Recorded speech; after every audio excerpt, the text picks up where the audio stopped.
This episode of Total Drama Reviews contains clips from Total Drama Action. I do not own Total Drama Action. All rights go to FreshTV. Remember to be civil and do not be me in the comments. Seriously, it can get really messed up. Hey y'all, one more small disclaimer. I'm gonna use this review to correct a mistake I've been making for the past couple Total Drama reviews. You see, in my Get a Clue review, I ended my casualty counter at 189, but then in my Rock and Rule review, it somehow got reset back to 188. I don't know how I missed that, but because of that, my casualty counter for the past couple reviews has been off by 1. So let's fix that now. My leg! Sorry for the confusion, enjoy the review. Carpe diem, my name is Ultranatic, and this is Total Drama Reviews. This is where I, as a lover of animation and reality shows, look over the show and combine them together the best. And the episode we're looking over today is Top Dog. Kind of a forced tie-in here, but screw it. Play the theme song.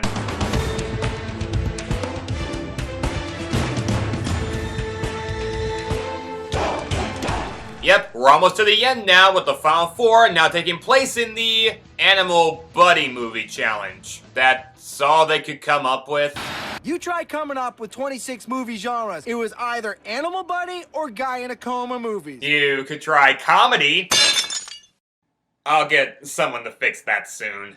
Actually, all joking aside, this episode is actually pretty good, I think. And yes, that's despite having one character I don't like, at least 2 characters I really shouldn't like, and 1 remaining contestant who you know isn't winning anyway, so what's the point in focusing on him? Well, if his scenes are funny, that would be the point. And yes, I think this episode is pretty funny. But how can that be with this leftovers of Total Drama characters and an absolute stretch of a movie genre for a challenge? Well, let's see why. Hey, the wall got fixed! Where was I? Alright, let's see why this episode deserves to be called MVP. Sure, we'll go with that. This is Top Dog. We open with Owen waking up to Duncan just now returning to the guy's trailer. Where were you all night? An alien abduction? Chill, Owen. I spent the night in Courtney's trailer. You ever walked up to somebody and you just know? Down, boy. We talk about relationship stuff mostly. Courtney wrote me a 32-page letter outlining all my faults and how to correct them if we're ever gonna have a serious relationship. All of which she expects me to memorize. And people say Courtney's a tough person to work with. Where would they get that idea? Alright, from everywhere. Wake up, sleepyhead. So after Chris gives a personal wake-up call, the characters get something I never thought I'd see, a funny joke about Chef's disgusting food. Wow, Chef, these scrambled eggs actually look pretty good. Scrambled eggs. I'm sorry, but that's funny.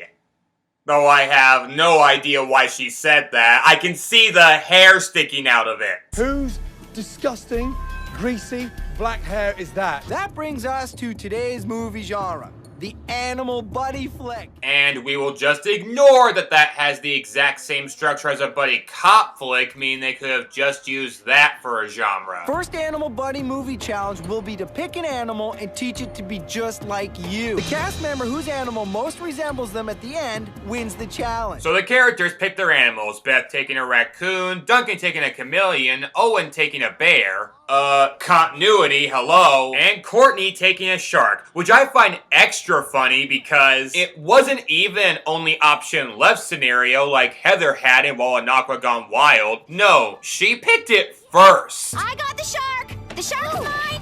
Actually, it makes perfect sense. Those 2 are made for each other. The only difference is one would eat you alive in a heartbeat. And the other's a shark. And the other's a shark. Yeah, where have I seen that joke template before? Ugh, I hate that gross, hairy creature. And his pet spider, too. But unlike that joke, since they didn't leave a pause here, which gives the viewer more than enough time to figure out the punchline, it actually landed way better here. So the animal training montage begins with Courtney again pestering Duncan about the contract, which he doesn't take kindly to. Quit fooling around with that glorified lizard and get memorizing. What's more important, winning some stupid challenge or making me happy? Best case scenario, I win the money and the girl. But if it comes down to it, I need the money more than I need some high-maintenance chick with a superiority complex. Don't tell her I said that, okay? Reality television, the genre of television where your brain exits reality. Meanwhile, Owen is tasked with sabotaging the players again and proves moderately successful at it. I'm not sure improving your villainous tactics qualifies as character development, but no, screw it, that's character development. And it's again a very funny scene to boot. He sabotages Duncan's chameleon's color shifting by picking random colors to throw him off. Wrong. Wrong again. Not even close. What are you, colorblind? Okay, very funny.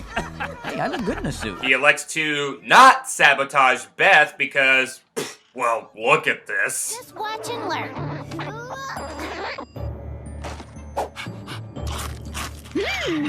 Thanks. Clearly, I'm not needed here. Next, he'll teach her 3 new words. I am Groot.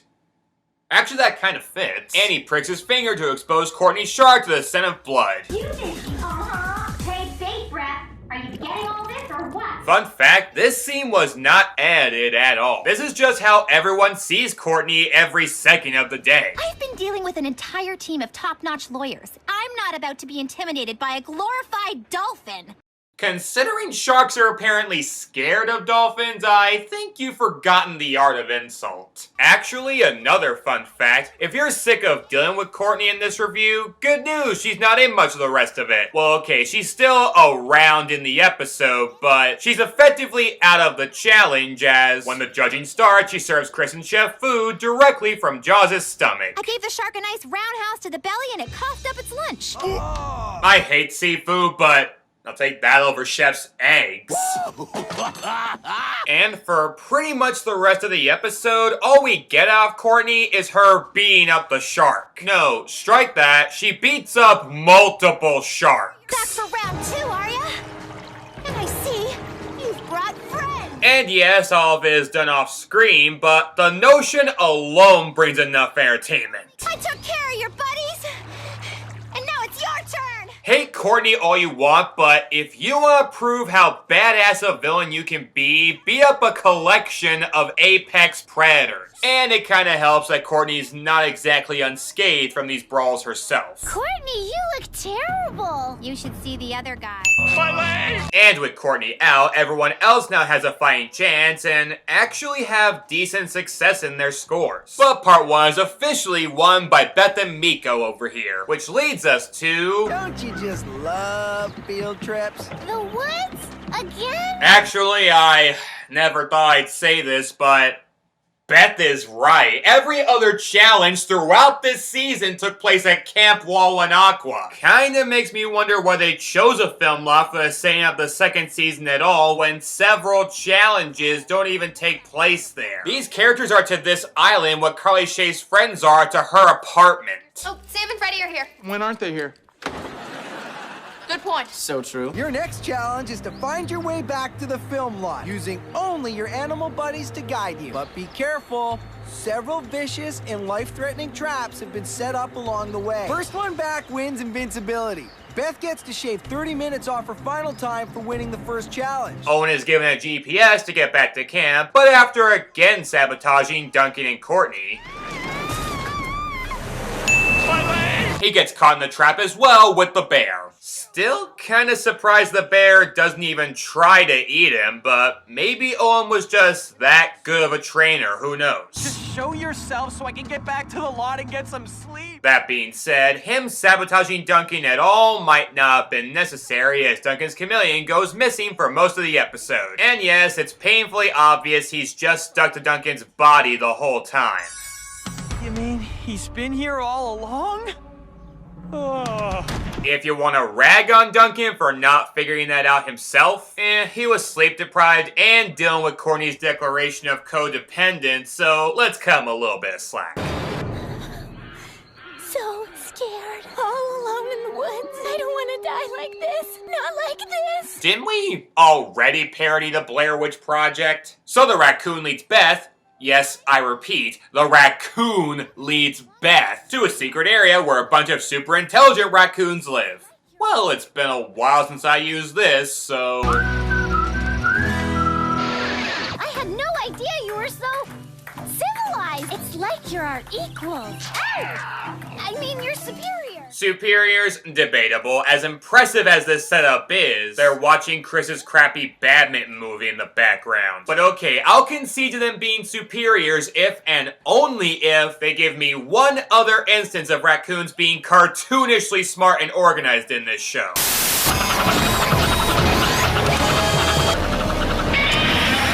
Okay, it's official. The only weakness these animals could have was a Pixar super baby. So after Beth has a comfortable night's sleep, and I think the only one at that, she actually makes it back to the lot first. I refer you to this old clip of mine. So to clarify, in the Aesop fable of the tortoise and the hare, we are rooting for the hare, right? Alright, to be fair, 2 days pass before anyone else returns, and we did at least see why the other contestants took so long, so this is better. Though it's a pretty big coincidence how the others all arrived back at the lot at the exact same time. Better late than never. Beth and her raccoon buddy easily won the challenge, which means invincibility. Beth gets a free pass into the final 3. The question is, who will join her in the final 3? And who will be the next to leave? So after Courtney gets her PDA back from Beth's raccoon, oh yeah, she had a message on it at the beginning, she kept not being able to take it. The shark then took her PDA, and now she randomly receives it back in perfect functioning condition. Honestly, I have no idea why that subplot exists. You missed nothing if I didn't bring it up. And they receive a shocking revelation from it. Harold was right, cheater! I trusted you. Yep, Hare was able to message Courtney's lawyers that Owen was a traitor. Again, I mentioned a few reviews back that this competition crush for Courtney was just a plot device because it resulted in 1.5 eliminations. Well, LaShaw's was the half, as the footage they saw of her from it only partially got her voted out. Here though, yeah, Owen's going home directly because of this. You can't hide behind that bear forever. You underestimate my cowardice. I call that frustrating, but as I said at the beginning, we know given the circumstances that Owen isn't winning this season, so yeah, just get him out. There's genuinely no point. Now I can go back to being myself. Although, on the way here, I short-sheeted Beth's bed, cleaned a toilet with Duncan's toothbrush. There's no way in hell that she accidentally broke my toothbrush. And filled the salt shakers with onion powder. What can I say? It's hard going cold turkey. I have no idea how he jumped from lovable, guilt-ridden, contractually obligated villain to the next Sandra Diaz Twine, but I kinda wish we saw more of this side of him. So the award ceremony happens, and genuinely good plot twist here. Despite Owen being outed as a traitor and even being voted by Courtney, Courtney goes home, due to Beth seeing her as bigger competition, and rightfully so. And Duncan proving he's actually not a complete simp. What? Duncan voted for me? Court's popularity's in the toilet, but the real reason, a 32-page letter. People call me psycho. And because this clip will be relevant when every total drama villain gets voted out near the finals.